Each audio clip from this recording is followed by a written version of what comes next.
खेत बचाओ अभियान के तहत जहानाबाद सदर प्रखंड के अमैन पंचायत भवन में हुआ कृषि जन कल्याण चौपाल का हुआ शुभारंभ। लोगों को दी गई जैविक खेती एवं वैज्ञानिक खेती कर अधिक उपज पाने की सलाह। ये मौके पर कृषि समन्वयक शशि कुमार, किसान सलाहकार हिफाजत करीम एवं काफ़ी संख्या में किसान यहाँ मौजूद रहे, जिन्हें कम लागत में यानी आप अपने घर का गोबर, गनौरा या फिर अन्य जो अवशिष्ट पदार्थ हैं उसे आप जैविक खाद बनाकर अपने खेतों में डालें और अधिक उर्वरा शक्ति को मजबूत करें और उससे अधिक फसल भी पाएँ। और ये हमारे साथ हैं कृषि समन्वयक शशि कुमार जी। जानना दिए खरीफ 2026 चौपाल का आयोजन हमारे ग्राम पंचायत अमैन के पंचायत कृषि कार्यालय में किया गया। साथ ही साथ खेत बचाओ अभियान का भी इसमें किसानों को जानकारी देंगे, जिसमें बताया गया कि हमारे खेत की मिट्टी अधिक उर्वरक, अधिक कीटनाशक देने के कारण उर्वरक शक्ति कम रहा है। लोगों के बीच तरह तरह की बीमारियां फैल रही हैं। इसके लिए परिप्रेक्ष्य में उनको संतुलित मात्रा में यूरिया और अदर फर्टिलाइज़र और इंसेक्टिसाइड का यूज करने की जानकारी दी गई। साथ ही साथ उन्हें प्राकृतिक खेती की ओर बढ़ावा देने की भी जानकारी दी गई। उन्हें बोला गया अगर आप यूरिया की जगह ढैंचा का उपयोग करते हैं तो 1 वर्ष लगाने पर आपको 3 वर्ष खेत में किसी तरह का यूरिया खाद देने की आवश्यकता नहीं है। इससे खेत का सिर्फ उर्वरा शक्ति, नाइट्रोजन का ही कैपेसिटी नहीं, साथ ही साथ टेक्सचर का भी सुधार होता है, सॉइल में एरिएशन बढ़ता है और जो रोग बीमारी जो जिसके इंसेक्टिसाइड पेस्टिसाइड के कारण हो रहा है वो भी कमता है। तो किसान भाइयों के लिए बड़ी बात है, हरित खेती ढैंचा लगाएं खेतों में और अपनी उर्वरा शक्ति को बढ़ाएं। कीटनाशक जो क्षमता है वह भी बढ़ेगी। खरीफ में हम लोग के यहाँ बीज वितरण का भी कार्यक्रम शुरू होने वाला है, जिसके अंतर्गत अरहर बीज वितरण और धान प्रत्यक्षण बीज वितरण का भी 4 से 5 दिनों में उसका वितरण शुरू हो जाएगा। इसकी लेकिन जागरूकता वाहन चल रही है, रोहन समाप्त हो गया, अभी तक बीज आपका आया नहीं। ये थोड़ा खेद की बात है कि हमारे विभाग की तरफ से हम लोग को अभी तक बीज का उपलब्धता नहीं कराया गया, जिसके कारण किसानों को कठिनाइयों का सामना करना पड़ रहा है। और जहाँ तक बात निचली ज़मीन का होता है, वहाँ 50% के अप्रॉक्स धान का बिचड़ा दिया जा चुका है, लेकिन हल्का धान जहाँ लगता है उनके लिए तो भी टाइम बचा हुआ है। तो उसी टाइप का हम लोग कोशिश करेंगे कि उसी टाइप का वैरायटी का वितरण हो जो किसान को लगाने में सुगमता हो। एक आपका ये बैनर पर लिखा हुआ है खेत बचाओ अभियान।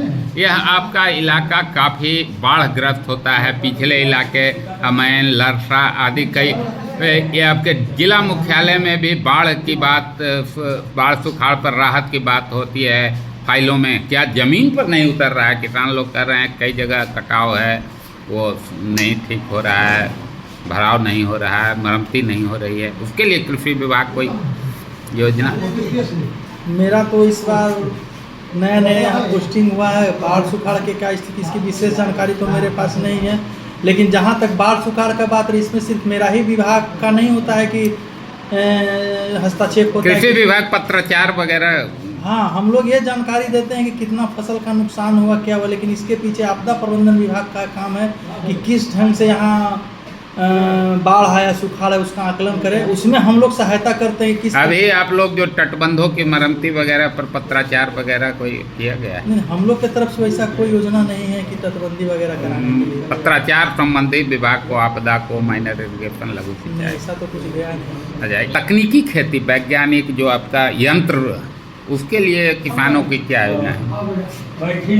यंत्र के लिए है कि किसानों को 50% से लेकर 90% तक कृषि यंत्रों पर, विभिन्न कृषि यंत्रों पर, छोटा से लेके मतलब हंसुआ, खुरपी, कुदाल से लेके और पावर टिलर, कंबाइन हार्वेस्टर तो बंद कर दिया गया क्योंकि उसमें लोग काट के आग लगा, लेकिन पिछले कुछ वर्ष पहले तक कंबाइन हार्वेस्टर तक मतलब 12 लाख तक की सब्सिडी तक का यंत्र हमारे यहाँ मिलता था।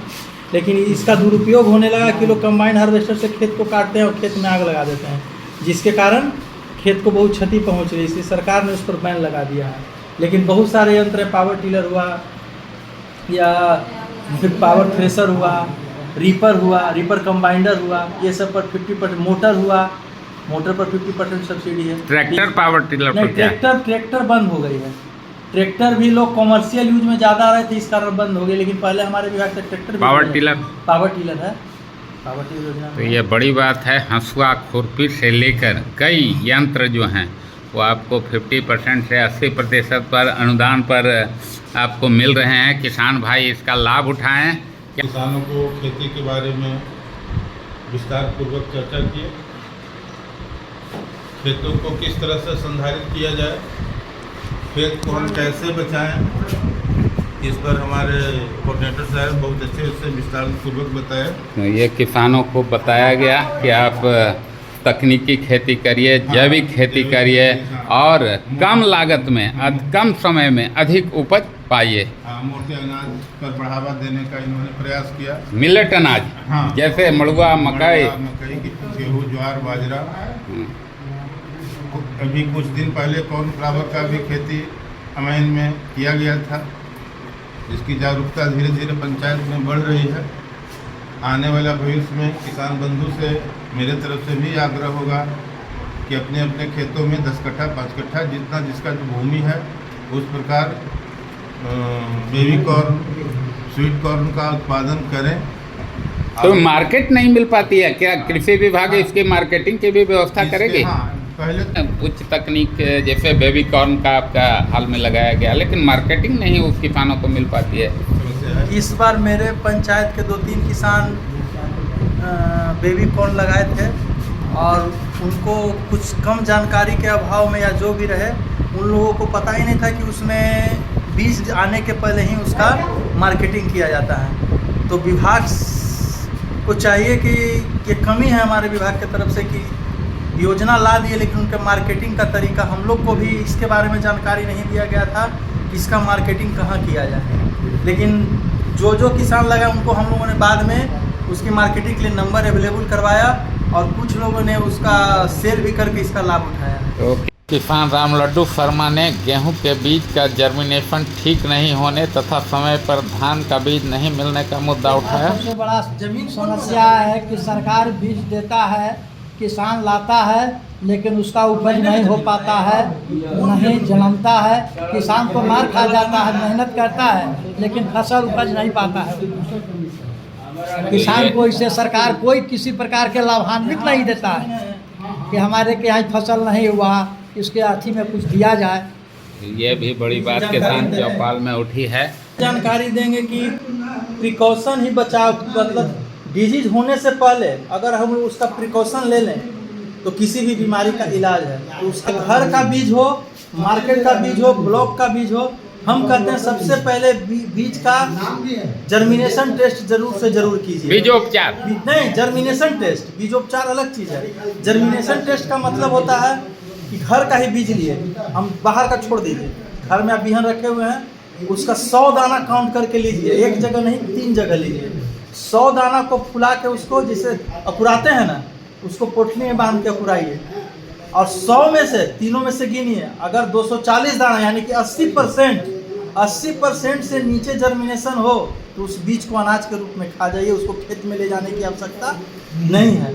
उसी प्रकार जैसे ही अब विभाग से बीज लाए, और वास्तविक बात है कि हम टेस्ट कर चुके, हम उसमें कोहरा में पोस्टिंग था हमारा, और हम वो बीज के ला के घर में जर्मिनेशन करवाए, वास्तव में जर्मिनेशन नहीं हुआ। किसान दोषी इसमें नहीं, लेकिन उनका दोष यही है, आखिरकार हानि किसान को ही हुआ, सब चीज़ से हानि हुआ, बीज से हानि हुआ, पैसा। दूसरा, उनका उस साल का पूरा उपज बर्बाद हो गया। अगर वो जर्मिनेशन टेस्ट कर लेते तो इस चीज़ से बचाव हो जाता। और इसके प्रति जब हम लोग आवेदन दिए हैं तो वहाँ से कहा गया कि 1-2 किसान के कहने से नहीं होगा, जब तक एक पूरा समूह में लोग नहीं आके इसका आवेदन करेंगे या ये, तब तक हम इसके प्रति कोई मुआवजा वगैरह देने के, हो सकता है उनके खेत खराब हो, बहुत सारा बात बोल के वो लोग। तो आप तो कृषि विभाग के अंग हैं, कृषि समन्वयक हैं, और आप यह कह कर देते हैं कि गुणवत्ता युक्त बीज है, यही लगाइए, उसके बाद भी जर्मिनेशन नहीं होना तो सवाल खड़ा करता है। देखिए, हम लोग का भी अधिकार और हम लोग का पावर भी एक लिमिट में आके रह जाता है।